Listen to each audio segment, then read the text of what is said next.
자비로운 아버지 하나님, 이 아름다운 안식일 아침 저희가 주님을 예배하러 모였사오니 이곳에 강림하셔서 저희의 기도와 찬양과 경배를 받아 주시옵소서.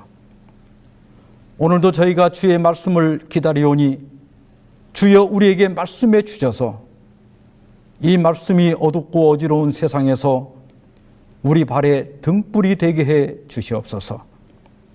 이제 저희가 예배를 시작하오니 모든 순서를 통하여 오직 아버지 홀로 영광받아 주시옵시기를 예수 그리스도의 이름으로 기원하옵나이다. 아멘. 교동문 831장 인도와 보호. 하나님은 우리의 피난처시요 힘이시니 환난 중에 만날 큰 도움이시라. 그러므로 땅이 변하든지 산이 흔들려 바다 가운데 빠지든지 바닷물이 솟아나고 뛰놀든지 그것이 넘침으로 산이 흔들릴지라도 우리는 두려워하지 아니하리로다. 만군의 여호와께서 우리와 함께 하시니 야곱의 하나님은 우리의 피난처시로다. 그가 땅끝까지 전쟁을 쉬게 하시며 활을 꺾고 창을 끊으며 수레를 불사르시는도다. 이르시기를 너희는 가만히 있어 내가 하나님 됨을 알지어다. 내가 문 나라 중에서 높임을 받으리라. 내가 세계 중에서 높임을 받으리라 하시도다. 만군의 여호와께서 우리와 함께 하시니 야곱의 하나님은 우리의 피난처시로다.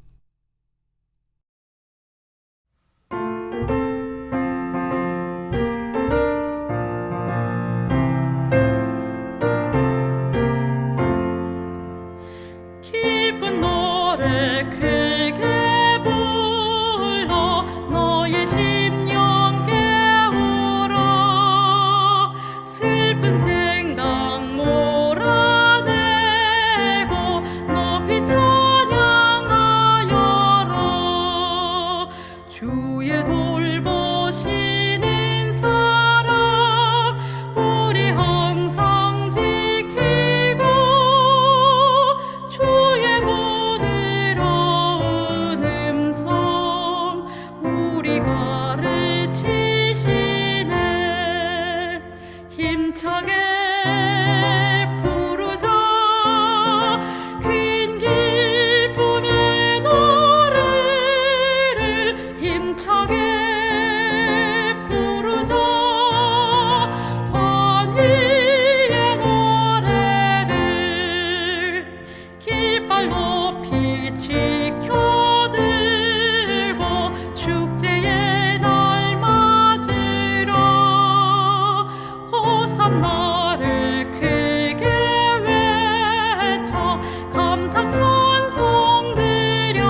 먼저 하나님의 말씀 사무엘상 13장 13절과 14절을 봉독하겠습니다. 사무엘이 사울에게 이르되 왕이 망령되이 행하였도다. 왕이 하나님 여호와께서 왕에게 내리신 명령을 지키지 아니하였도다. 그리하였더라면 여호와께서 이스라엘 위에 왕의 나라를 영원히 세우셨을 것이거늘 지금은 왕의 나라가 길지 못할 것이라. 오늘 사울이 무너진 이유라는 제목으로 설교를 준비하다 보니 연산군 생각이 났습니다. 조선 제10대 왕으로 즉위한 연산군은 처음부터 폭군은 아니었습니다. 18살의 어린 나이에 왕위에 올라 백성을 사랑하고 나라를 바로 세우겠다는 열망을 가진 군주였습니다. 즉위 초에 연산군은 빈민을 구제하고 부정부패를 일삼는 관리들을 색출하여 벌했습니다. 그리고 전국에 암행어사를 파견하여 백성들의 어려움을 살피고 관료의 기강을 바로잡았습니다. 또한 인재를 뽑기 위해서 과거 시험을 실시했고 변방의 안정을 위해 힘썼습니다. 그러나 연산군의 마음속에는 깊은 상처가 있었습니다. 어머니 윤 씨는 후궁으로 입궁하여 성종의 왕비가 되었으나 연산군이 4살 때 폐위되어 사사되었습니다.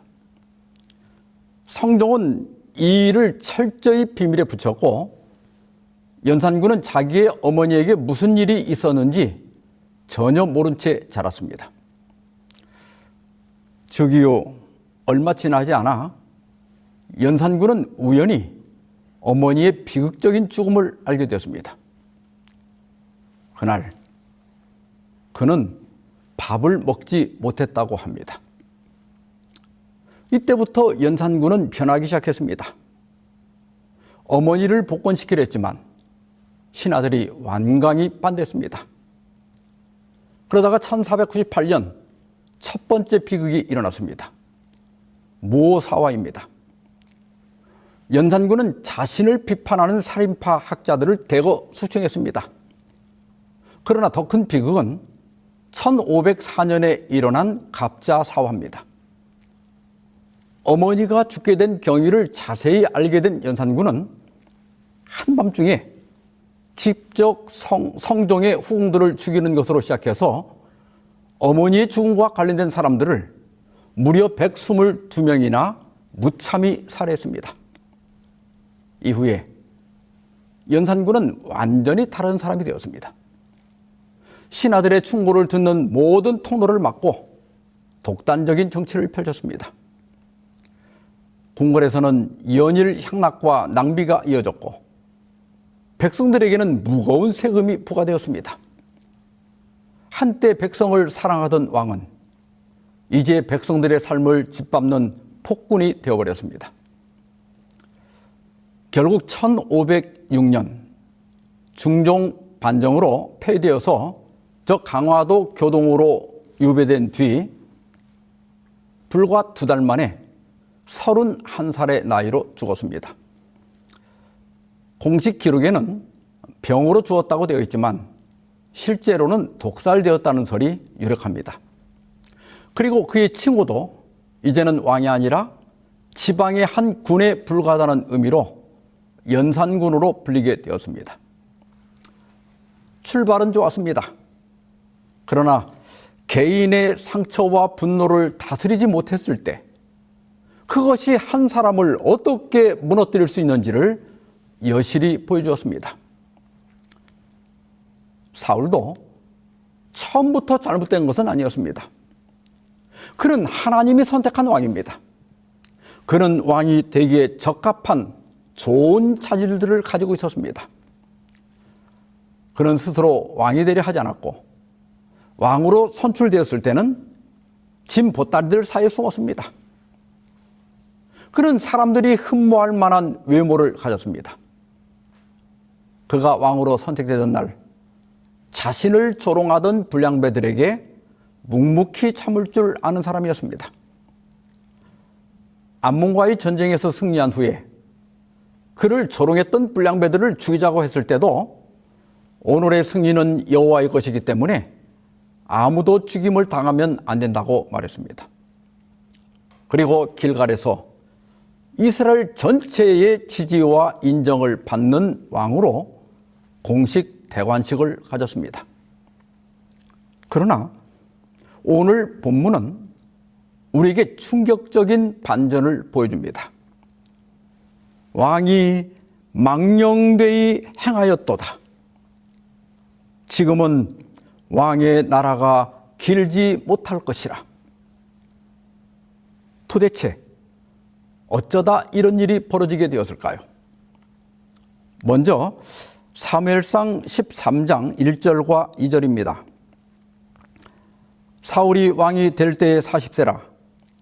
그가 이스라엘을 다스린 지 2년에 이스라엘 사람 3,000명을 택하여 그 중에서 2,000명은 자기와 함께 믹마스와 베델산에 있게 하고 1,000명은 요나단과 함께 베냐민 기브아에 있게 하고 남은 백성은 각기 장막으로 보내니라. 길갈 집회가 끝난 후 사울은 암몬과의 전쟁을 위해 모였던 백성 중에 2,000명은 자기의 지휘 아래 믹막스에 주둔시켰고 1,000명은 아들 요나단의 지휘 아래 기브아에 주둔시킨 후에 나머지는 모두 해산시켰습니다. 그러나 이것은 매우 심각한 실수였습니다. 물 들어올 때 노져라, 이런 말이 있습니다. 기회는 항상 있는 것이 아닙니다.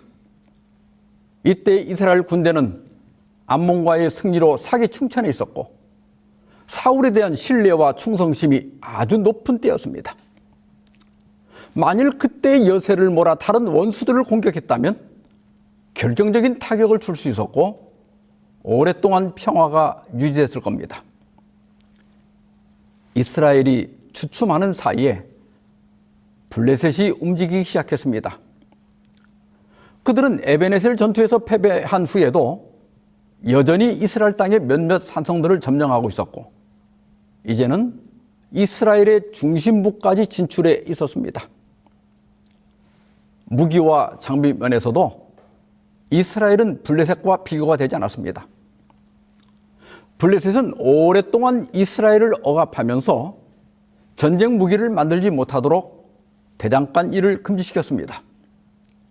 그래서 왕의 친위대가 만들어졌지만 칼이나 창을 가진 사람은 사울과 요나단밖에 없었고 나머지는 농기구로 무장한 형편없는 군대였습니다.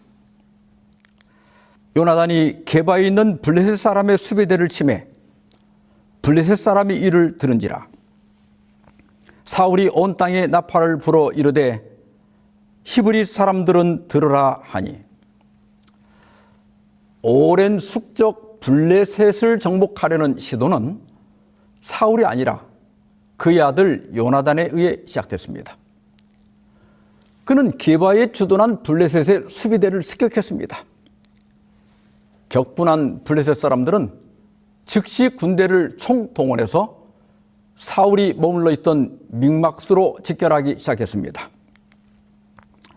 블레셋 사람들이 이스라엘과 싸우려고 모였는데 병거가 3만이요 마병이 6,000명이요 백성은 해변에 모래같이 많더라. 그들이 올라와 베다웬 동쪽 믹막스에 진침해 이스라엘 사람들이 위급함을 보고 절박하여 굴과 수풀과 바위 틈과 은밀한 곳에 웅덩이에 숨으며 어떤 히브리 사람들은 요단을 건너 갓과 길라 땅으로 가되 사울은 아직 길갈에 있고 그를 따른 모든 백성은 떨더라. 믹막스의 블레셋의 대규모 군대가 집결하자 사울은 군대를 더 소집하기 위해서 길갈로 후퇴합니다. 그러나 이스라엘 백성들은 두려움에 사로잡혀서 입대자가 늘어나는 것이 아니라 오히려 탈영병이 늘어났습니다. 결국 사울의 주변에는 600명 정도만 남게 되었습니다. 상황은 너무나 절박하고 절망적이었습니다. 그러나 일찍이 사무엘은 이런 경우를 당할 때 어떻게 할지 지시해 주었습니다. 사무엘상 10장 8절입니다. 너는 나보다 앞서 길갈로 내려가라. 내가 네게로 내려가서 번제와 화목제를 드리니 내가 네게 가서 네가 행할 것을 가르칠 때까지 7일 동안 기다리라. 어떤 위급한 일을 당할 때 우리는 먼저 하나님께 무릎을 꿇어야 합니다. 그리고 하나님께 물어야 합니다. 내 판단을 믿고 내 경험을 믿는 것은 항상 위험합니다. 기도 없이 잘 되는 것이 좋을 것 같아도 그것처럼 위험한 것은 없습니다. 자기가 잘나서 성공한 줄 착각하기 십상입니다. 그래서 잘된 것이 오히려 그 사람을 망치고 저주가 되는 경우가 많습니다. 그러나 기도하고 무슨 일을 하면 모든 성공과 성취를 하나님께서 주신 것으로 인정하게 됩니다. 그래서 잘 될수록 하나님을 더 신뢰하게 되고 믿음도 더 자라나게 되는 겁니다. 사울은 초조하게 사무엘을 기다렸습니다. 하루가 가고 이틀이 가고 7일째가 되었지만 사무엘이 나타나지 않는 겁니다. 사울이 이르되 번제와 화목제물을 이리로 가져오라 하여 번제를 드렸더니 번제 드리기를 마치자 사무엘이 온지라. 사울이 나가 맞으며 문안하매. 사울은 초조함과 두려움 속에서 스스로 번제를 드렸습니다. 그런데 번제가 마치자마자 사무엘이 도착하는 겁니다. 조금만 참았으면 될 텐데 이 얼마나 안타까운 상황입니까? 사무엘이 물었습니다. 왕이 행하신 것이 무엇입니까? 사울이 뭐라고 대답합니까? 백성은 내게서 흩어지고 당신은 정한 날 안에 오지 아니하고 블레셋 사람은 mikmas에 모였음을 내가 보았으므로 이에 내가 이르기를 블레셋 사람들이 나를 치러 길갈로 내려오겠거늘 내가 여호와께 은혜를 간구하지 못하였다 하고 부득이하여 번제를 드렸나이다. 사울은 세 가지 변명을 했습니다. 첫째는 병사들이 다 도망갔다. 둘째, 사무엘이 정한 때에 오지 않았다. 셋째, 블레셋의 공격이 곧 시작될 것이었다. 그래서 부득이 어쩔 수 없이 번제를 드렸다는 겁니다. 맞는 말입니다. 그런데 사무엘은 왜 7일을 기다리라고 했을까요? 그리고 왜 좀 더 일찍 오지 않고 7일째, 그것도 마지막 시간에 왔을까요? 잠깐 예수님 당시로 돌아가서 요한복음 11장 5절로 7절을 보겠습니다. 예수께서 본래 마르다와 그 동생과 나사로를 사랑하시더니 나사로가 병들었다 함을 들으시고 그 계시던 곳에 이틀을 더 유하시고 그 후에 제자들에게 이르시되 유대로 다시 가자 하시니 나사로의 병이 위중해지자 마르다와 마리아는 급히 사람을 보내 예수님께 알렸습니다. 주여 보소서, 사랑하는 자가 병들었나이다. 예수님이 정말 나사로와 그의 자매들을 사랑했다면 어떻게 해야 됩니까?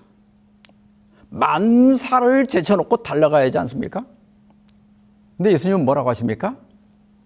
이 병은 죽을 병이 아니라고 하시면서 가실 생각을 안 하시는 겁니다. 예수께서 계시던 페라에서 유대의 베다니까지는 약 40km 정도 됩니다.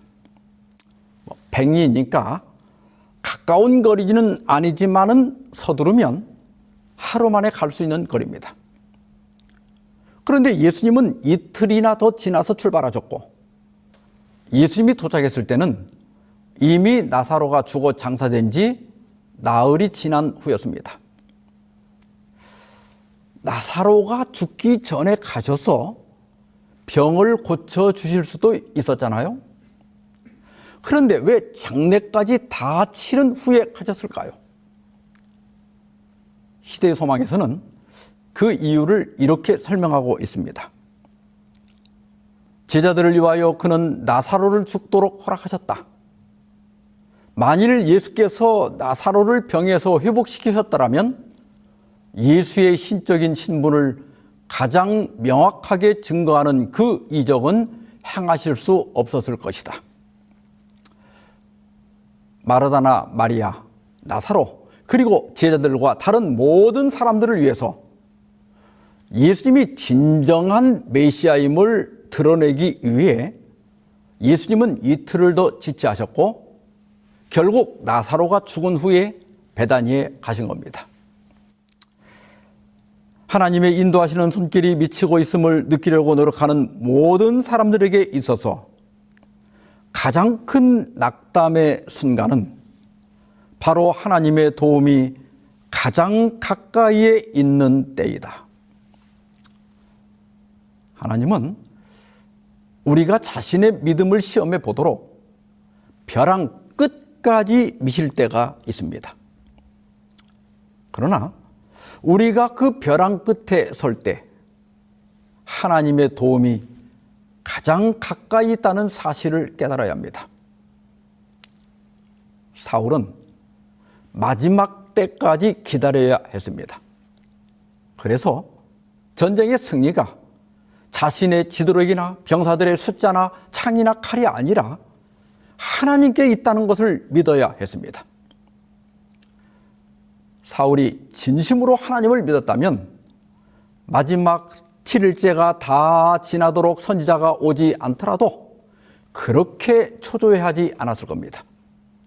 오히려 그 시간이 기도하는 시간, 자신을 돌아보는 시간, 믿음이 성장하는 시간이 되었을 겁니다. 사무엘이 사울에게 이르되 왕이 망령되이 행하였도다.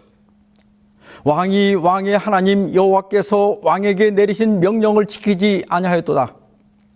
그리하였더라면 여호와께서 이스라엘 위에 왕의 나라를 영원히 세우셨을 것이거늘 지금은 왕의 나라가 길지 못할 것이라. 만약 사울이 번제를 드리고 전쟁에서 승리했다면 어떻게 됐을까요? 사울이나 백성들은 자신들이 잘나서 승리했다고 믿게 되었을 겁니다. 그러면 이스라엘은 더 빨리 하나님에게서 멀어지고 더 빨리 타락하고 더 빨리 배도하고 더 철저한 심판을 받았을 겁니다. 하나님은 자신을 전적으로 신뢰하지 않는 사람과 함께 일할 수 없습니다. 하나님께서 이스라엘에게 인간 왕을 허락하셨지만 그럼에도 여전히 하나님은 이스라엘의 진정한 왕이셨습니다.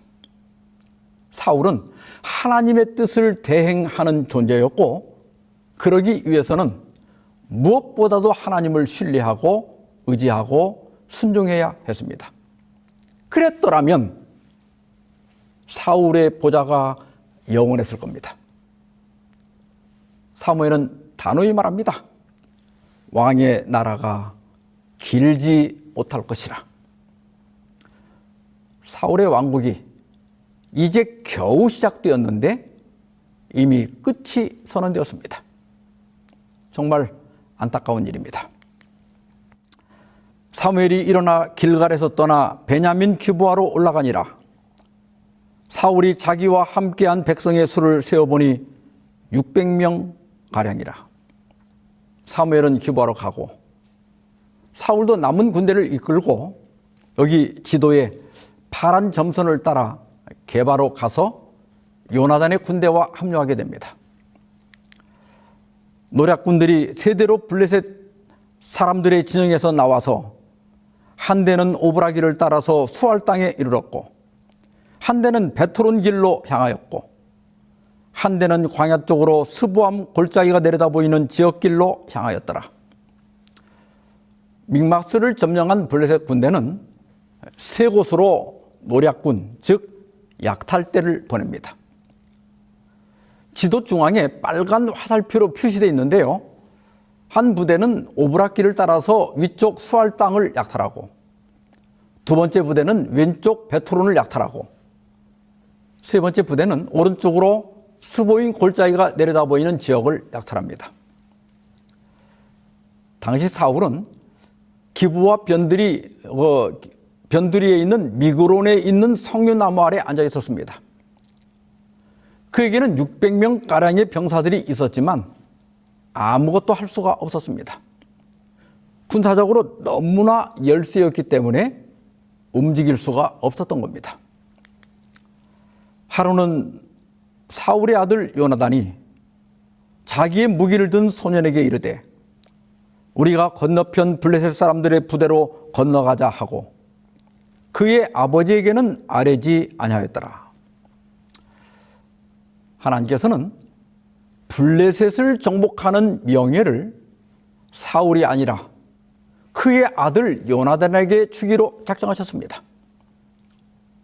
요나단은 성령의 감동을 받아 그의 무기를 든 청년에게 우리 둘이 기습 공격을 하자고 제안했습니다.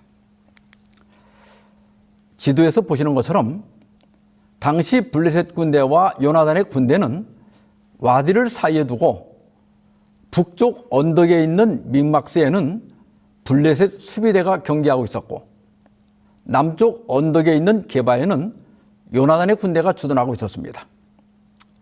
와디는 평소에는 물이 없다가 우기 때가 되면 강이 되는 그런 것을 의미합니다. 요나단이 자기의 무기를 든 소년에게 이르되 우리가 이 할례 받지 않은 자들에게로 건너가자. 여호와께서 우리를 위하여 일하실까 하노라. 여호와의 구원은 사람이 많고 적음에 달리지 아니하였느니라. 요나단은 공연한 공명심으로 따른 것이 아닙니다. 할례는 하나님과의 언약의 표시였습니다. 따라서 요나단은 하나님과 언약이 없는 블레셋을 능히 이기리라고 믿었습니다. 사울은 블레셋 대군과 600명에 불과한 자신의 군대를 비교했지만 요나단은 자신들과 언약하신 하나님과 비교했습니다. 여호와께서 우리를 위해 일하신다면 사람의 숫자나 무기 같은 것들은 아무런 의미가 없는 겁니다. 그들이 만일 우리에게 이르기를 우리가 너에게로 가기를 기다리라 하면 우리는 우리가 있는 곳에 가만히 서서 그들에게로 올라가지 말 것이요. 그들이 만일 말하기를 우리에게로 올라오라 하면 우리가 올라갈 것은 여호와께서 그들을 우리 손에 넘기셨음이니 이것이 우리에게 표징이 되리라 하고. 여기서 요나단은 표징을 하나 구하자고 했습니다. 그들이 와디 계곡을 건너갈 때 블레셋 군대가 너희들 거기 꼼짝 말고 있어라 이렇게 하면 올라가지 말고 이리 올라와 봐라 그러면 하나님께서 그들을 우리 손에 넘긴 것으로 하자. 이것은 운을 떠보자는 것이 아니고 하나님의 뜻을 묻는 다른 형식의 기도였습니다. 블레셋이 이리 올라와 봐라 한다면 그것을 하나님의 허락으로 알자는 겁니다. 둘이 다 블레셋 사람들에게 보임에 블레셋 사람이 이르되 보라 히브리 사람이 그들이 숨었던 구멍에서 나온다 하고 그 부대 사람들이 요나단과 그의 무기를 든 자에게 이르되 우리에게로 올라오라 너희에게 보여줄 것이 있느니라 한지라. 요나단이 자기의 무기를 든 자에게 이르되 나를 따라 올라오라 여호와께서 그들을 이스라엘 손에 넘기셨느니라 하고, 요세푸스에 의하면 요나단과 그의 무기를 든 청년은 새벽 비명에 블레셋 수비대가 아직 잠들어 있을 때 기습 공격을 했다고 합니다.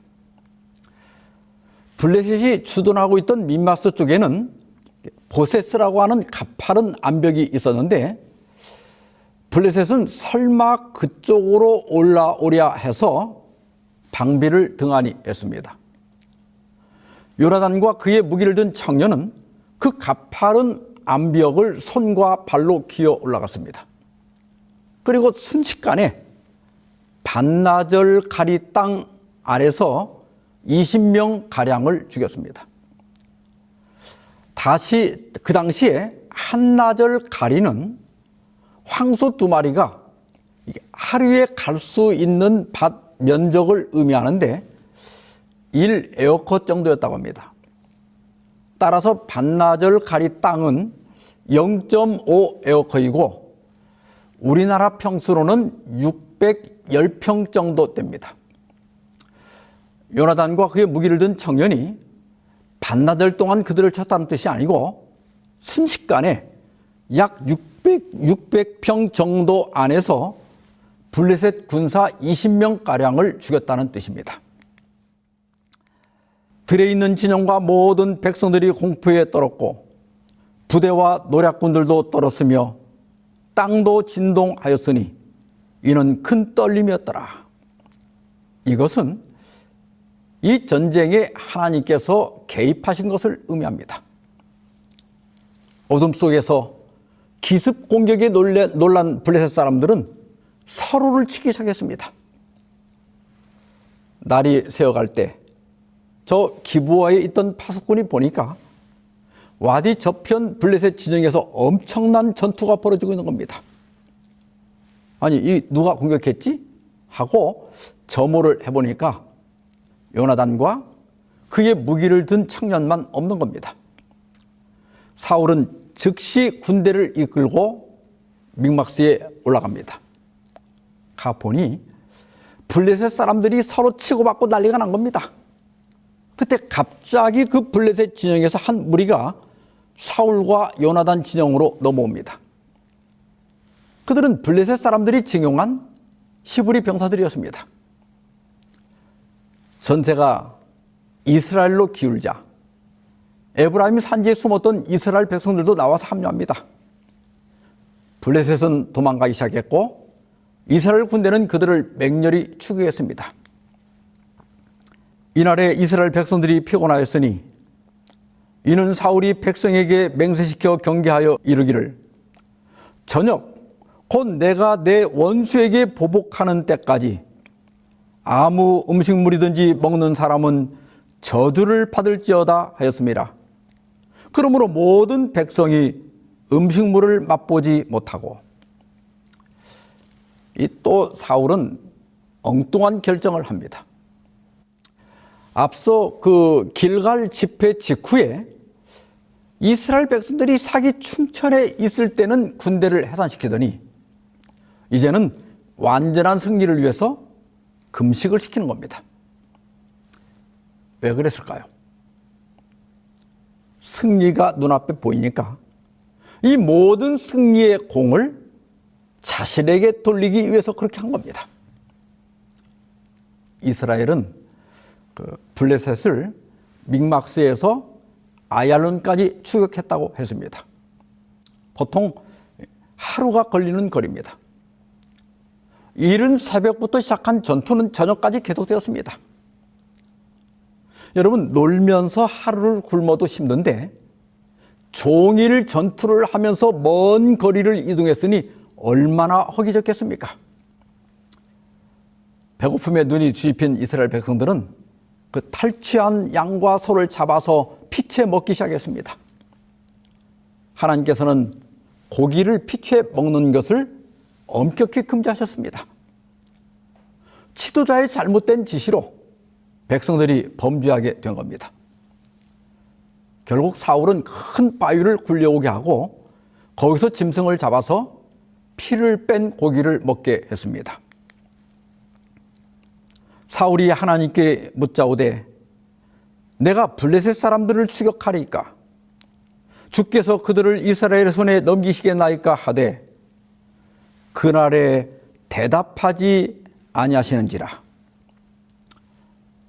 하나님의 침묵은 이스라엘 중에 죄가 있다는 증거였습니다. 죄인을 찾기 위한 제비뽑기가 시작됐습니다. 결국 전투 중에 꿀을 먹은 요나단이 뽑혔습니다. 그러나 요나단은 새벽부터 먼저 기습 공격을 했기 때문에 나중에 내려진 사울의 금신령을 듣지 못했습니다. 그리고 오늘의 승리는 요나단의 선제 공격으로 얻은 것이었습니다.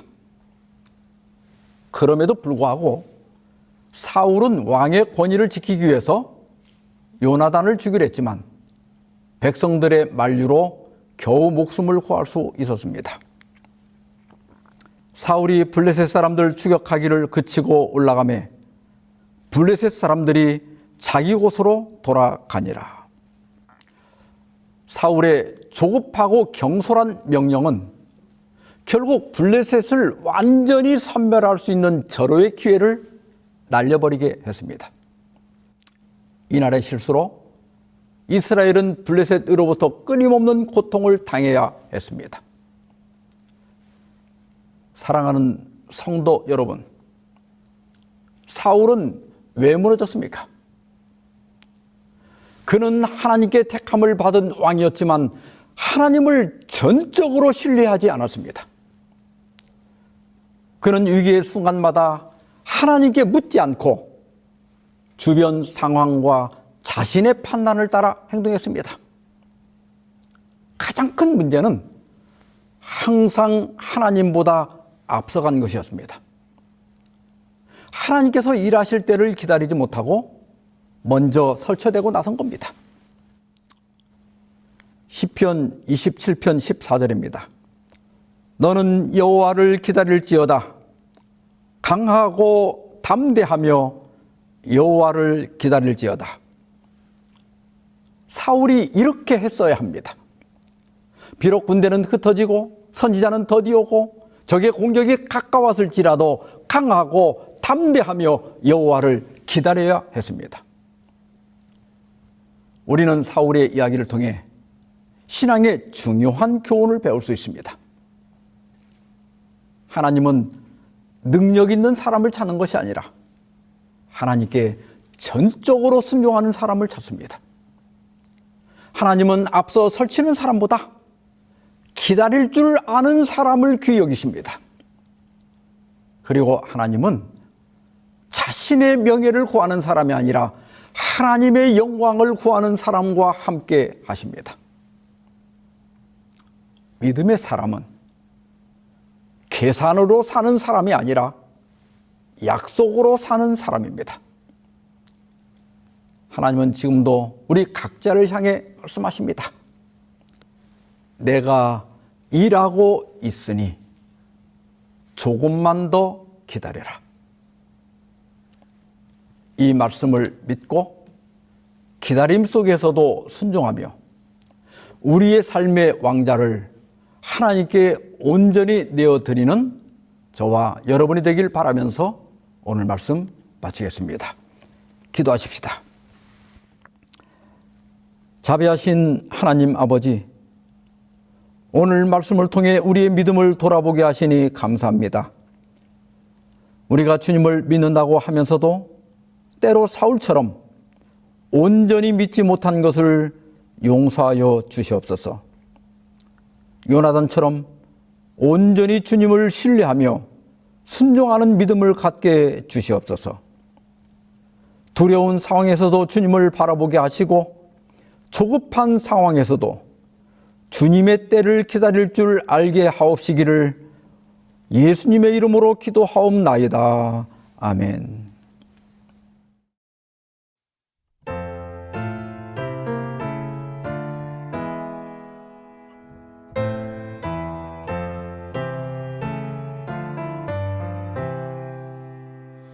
내 주는 강한 성이요 또 되지니 큰 환난에서 우리를 늘 구원하여 주시리. 옛 원수 마귀는 이때에 힘을 써 괴휼과 권세로 제 무기 삼으나 주 권능 당치 못하리. 내 힘만 의지할 때에 패할 수밖에 없으나 힘 많은 대장 나와서 날 대신하여 싸우네. 이 대장 누구뇨? 예수 그리스도 곧 만유 주로다. 이 싸움 이길 자 주 예수밖에 없도다. 저 마귀 두루 편만해 온 백성 삼키려 하나. 겁내지 말고 싸우라. 진리로 승리하리라. 진척과 재물과 명예와 생명을 원수가 취해도 진리는 살아서 늘 길이 빛나리로다.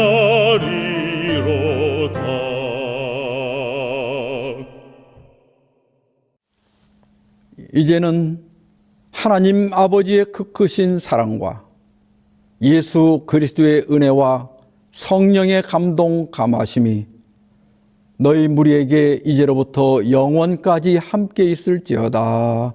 아멘.